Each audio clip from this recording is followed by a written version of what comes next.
নবম শ্রেণীর সালোক সংশ্লেষ বিষয় নিয়ে। সালোক সংশ্লেষ শব্দটির ইংরেজি প্রতিশব্দ ফটোসিনথেসিস। ফটোসিনথেসিস শব্দটা এসছে দুটো ল্যাটিন শব্দ থেকে। ফোটোস মানে আলো, সিনথেসিস মানে সংশ্লেষ, অর্থাৎ আলোর উপস্থিতিতে কোনো কিছু সংশ্লেষিত হওয়াকে বলে ফটোসিনথেসিস। বিজ্ঞানী বার্নেস 1808 খ্রিস্টাব্দে প্রথম ফটোসিনথেসিস শব্দটিকে ব্যবহার করেন। ফটোসিনথেসিস কাকে বলে সেটা জানার আগে আমাদের জানতে হবে ফটোসিনথেসিসে কি কি দরকার পড়ে। ফটোসিনথেসিসে যে উপাদানগুলো দরকার পড়ে সেগুলো হলো জল, 2 কার্বন ডাই অক্সাইড, 3 সূর্যালো,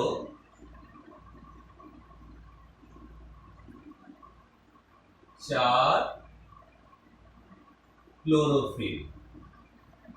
অর্থাৎ এই 4টি উপাদান সালোক সংশ্লেষের জন্য প্রাথমিক অপরিহার্য উপাদান।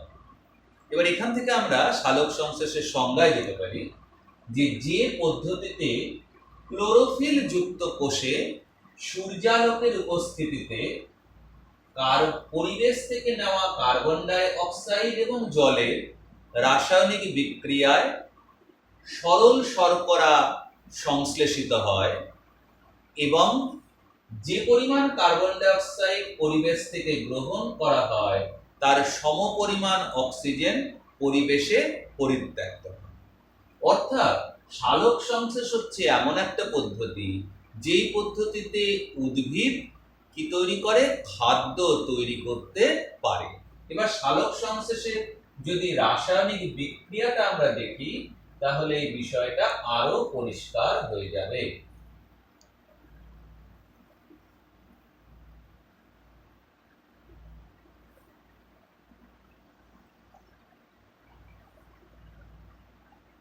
C6 H12 O6 6O2 plus 6H2O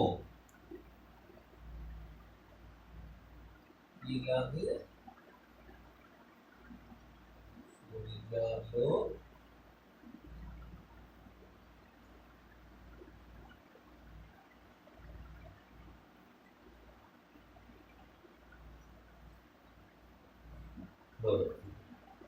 তাহলে কি দেখা যাচ্ছে 6 অণু কার্বন ডাই অক্সাইড, 12 অণু জল সূর্যালোকের উপস্থিতিতে ক্লোরোফিলের সাহায্যে 1 অণু সরল শর্করা, 6 অণু অক্সিজেন এবং 6 অণু জল তৈরি করছে। তাহলে এখানে দেখো 6 অণু কার্বন ডাই অক্সাইড নেওয়া হয়েছে, 6 অণু অক্সিজেন পরিত্যক্ত হয়েছে। এবার যদি আমরা এই বিক্রিয়াটাকে দেখি তাহলে দেখা যাবে দেখো জল এখানে জারিত হয়েছে, জারিত হয়ে কি তৈরি করেছে, অক্সিজেন তৈরি করেছে। আর কার্বন ডাই অক্সাইড কি হয়েছে, বিজারিত হয়ে তৈরি করেছে গ্লুকোজ। তাহলে উৎপন্ন সালোক সংশ্লেষে উৎপন্ন অক্সিজেনের উৎস, উৎপন্ন অক্সিজেনের উৎস কি, জল। বুঝা গেল? কারণ জল থেকে অক্সিজেন তৈরি হচ্ছে। আর C6H12O6 এখানে যে অক্সিজেন আছে এই অক্সিজেনের উৎস হচ্ছে কি তোমার কার্বন ডাই অক্সাইড। বুঝা গেল? তাহলে এই যে অক্সিজেন তার উৎস হচ্ছে কি কার্বন ডাই অক্সাইডের অক্সিজেন। আর যেহেতু সালোক সংশ্লেষে জারণ বিজারণ একসঙ্গে ঘটে এই জন্য সালোক সংশ্লেষকে আমরা বলি কি জারণ বিজারণ প্রক্রিয়া। এবার আমরা চলে যাব যে সালোক সংশ্লেষের স্থান।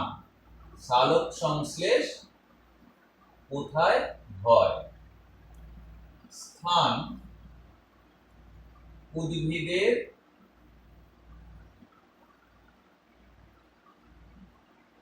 সবুজ অংশে। উদ্ভিদের সবুজ অংশ বলতে আমরা কোন জায়গাকে বুঝি? সব থেকে প্রথমে আমাদের মনে আসে কি? পাতা।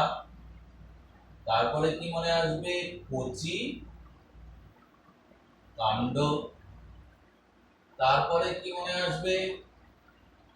অপরিপক্ক ফল।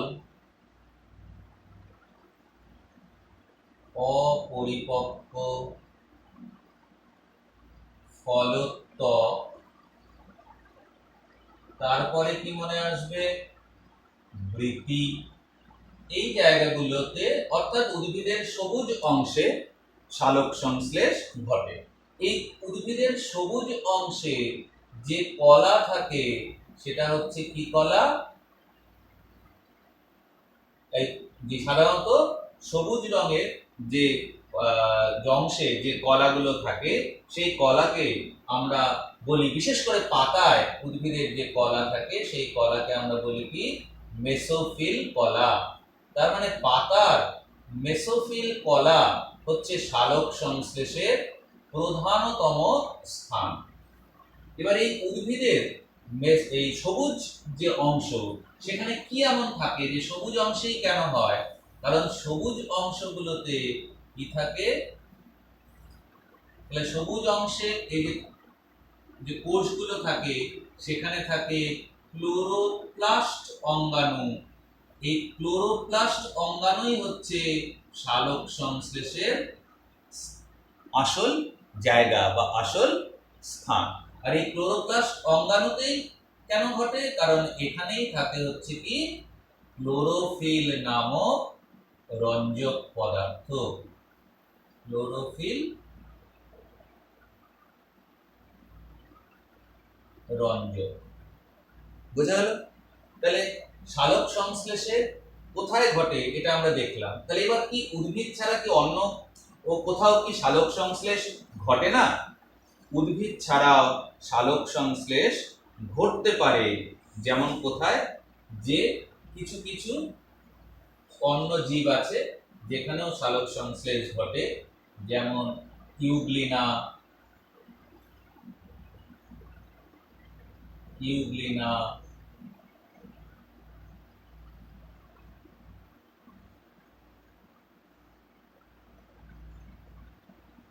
ক্রাইসামিবা, এদের ক্ষেত্রে ঘটে। আর তাছাড়া কিছু ব্যাকটেরিয়ায় ঘটে, যেমন রোডোস্পাইরিলাম, রোডোসিউডোমোনাস ইত্যাদি কিছু ব্যাকটেরিয়াতেও সালোক সংশ্লেষ ঘটে থাকে। বলো, এই ইউগ্লিনা, ক্রাইসামিবা এদের তোমরা আগে পড়েছো, এদের বলে প্রোটিস্টা। এই প্রোটিস্টা আছে কিছু, তাদের ঘটে। আর কিছু ব্যাকটেরিয়ায় ঘটে। আর তাছাড়াও যে উদ্ভিদের উন্নত উদ্ভিদ ছাড়াও শৈবাল যারা আছে তাদেরও সালোক সংশ্লেষ ঘটে থাকে। বুঝা গেল? এবার আমরা চলে যাব যে সালোক সংশ্লেষের ধাপগুলো কি। সালোক সংশ্লেষকে আমরা দুটো ধাপে ভাগ করে আলোচনা করি। প্রথম 1 নম্বর আলোক দশা বা লাইট ফেজ। 2 নম্বর আলোক নিরপেক্ষ দশা। আলোক নিরপেক্ষ দশা। আলোক দশা অবশ্যই এটা আলোর উপস্থিতিতে ঘটে। আলোক নিরপেক্ষ দশায় আলোর প্রয়োজন হয় না। আলো থাকলেও হতে পারে, আলো না থাকলেও হতে পারে। আমরা এটা নিয়ে পরে আলোচনা করব। আজকে আমরা প্রথম আলোচনা করব যে টপিকটা নিয়ে, সেটা হচ্ছে কি আলো দশা বা লাইট ফেজ। আলোক দশা এটা কোথায় ঘটে? ক্লোরোপ্লাস্টের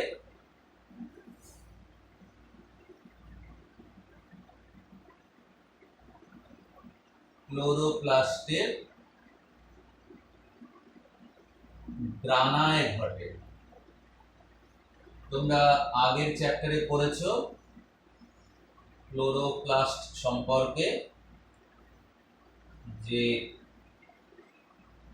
ক্লোরোপ্লাস্টে এরকম থালার মতো কতকগুলো গঠন একটা আর একটার উপরে পরপর সাজানো থাকে। এদের আমরা কি বলি? এই স্ট্রাকচারটাকে আমরা বলি হচ্ছে গ্রানা। এটাও তোমরা পড়েছো, গ্রানায় এই যে থালার মতো অংশগুলো থাকে এদেরকে কি বলে? এদের বলে থাইলাকয়েড। এটাও পড়েছো তোমরা, থাইলাকয়েডের গায়ে কতগুলো ক্ষুদ্র ক্ষুদ্র দানার মতো থাকে, এরকম কতগুলো ক্ষুদ্র ক্ষুদ্র দানার মতো থাকে। এই দানাগুলোকে কি বলা হয়? এই দানাগুলোকে বলা হয় কোয়ান্টোজোম। এই দানাগুলোকে বলা হয় কি বলা হয়? কোয়ান্টোজোম। এই কোয়ান্টোজোমের মধ্যেই থাকে হচ্ছে কি ক্লোরোফিল,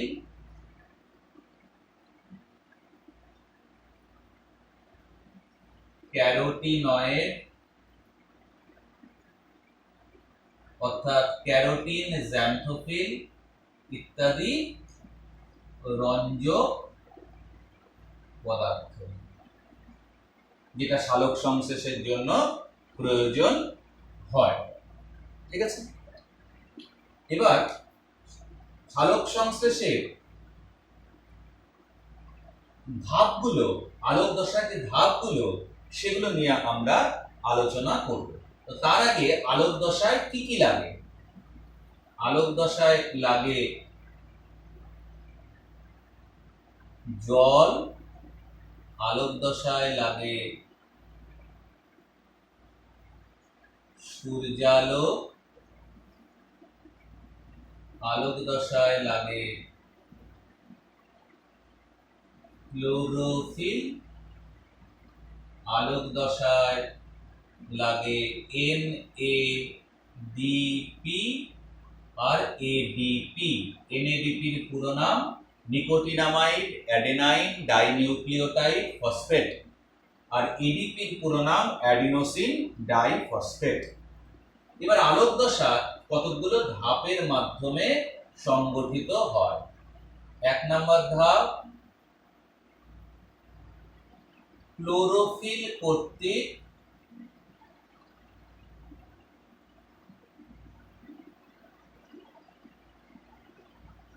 সৌরশক্তি শোষণ,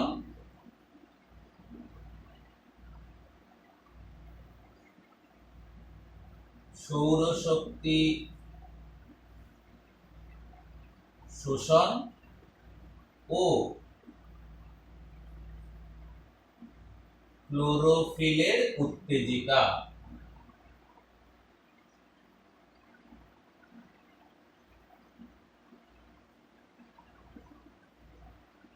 সালোক সংশ্লেষের রঞ্জক পদার্থগুলো অর্থাৎ ক্লোরোফিল দু রকমের থাকে, chlorophyll A, chlorophyll B, carotenoids.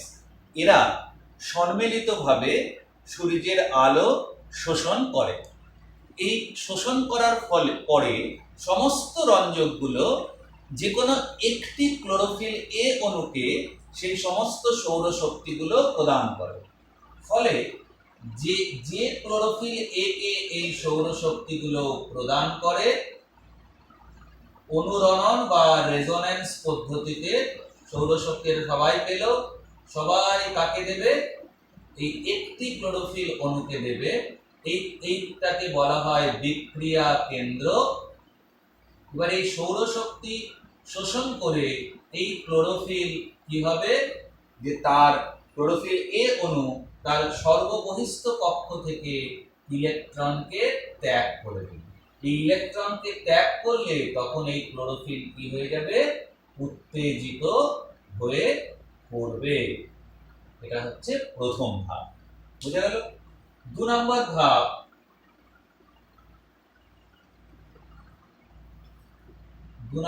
ধাপ, জলের আলোক বিশ্লেষণ। জলের আলোক বিশ্লেষণ বা ফটো মানে আলো, লাইসিস মানে ভেঙে যাওয়া, ফটোলাইসিস। এবার এই উত্তেজিত ক্লোরোফিলে ইলেকট্রনের অভাব আছে, ফলে ও চাইবে কোনো কিছু থেকে ইলেকট্রন গ্রহণ করে নিজের সুস্থিত অবস্থায় ফিরে যেতে। ফলে জল যখন এই উত্তেজিত ক্লোরোফিলের সংস্পর্শে আসবে, জল যখন এই উত্তেজিত ক্লোরোফিলের সংস্পর্শে আসবে, সঙ্গে সঙ্গে কি হবে, এই জল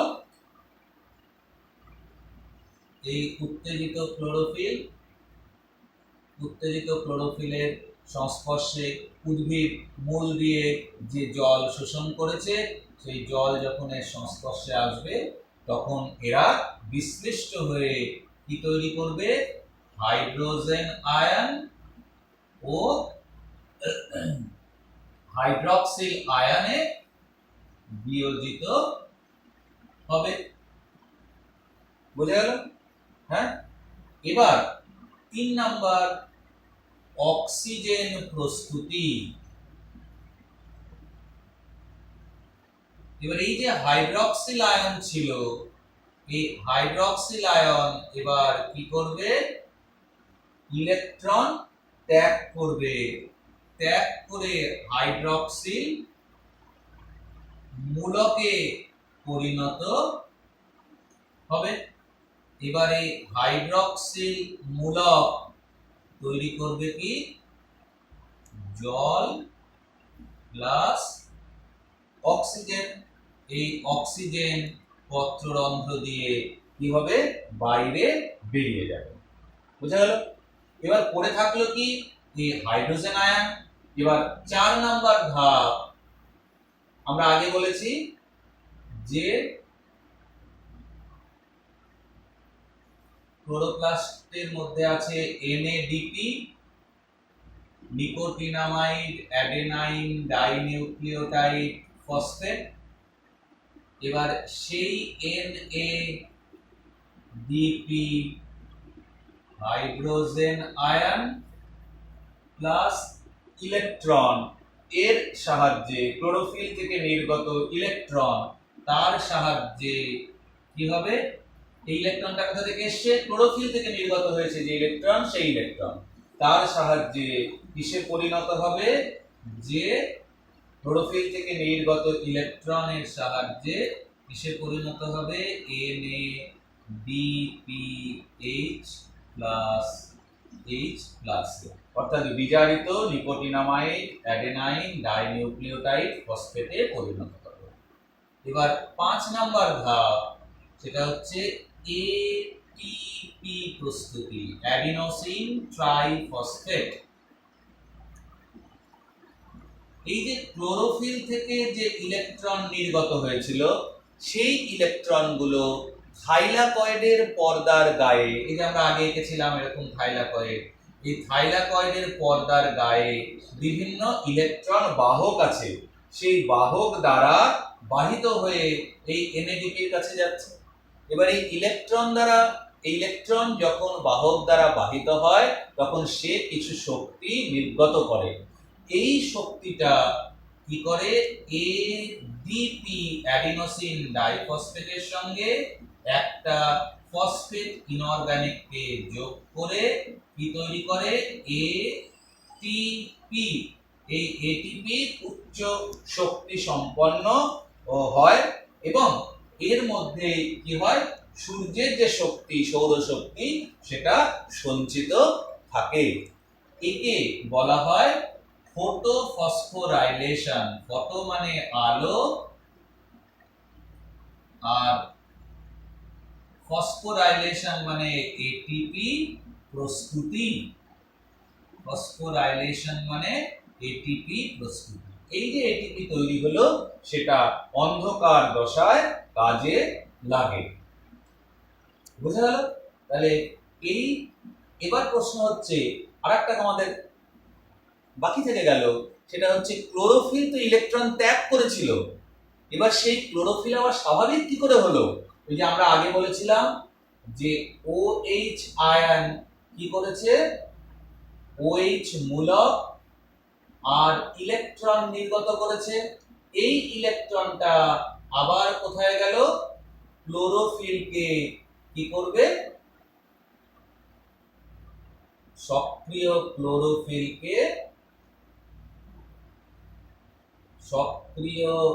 ক্লোরোফিলকে আবার কি করে ফেলবে?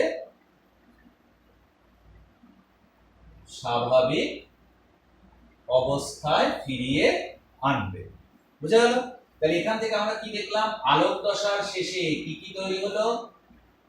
জল,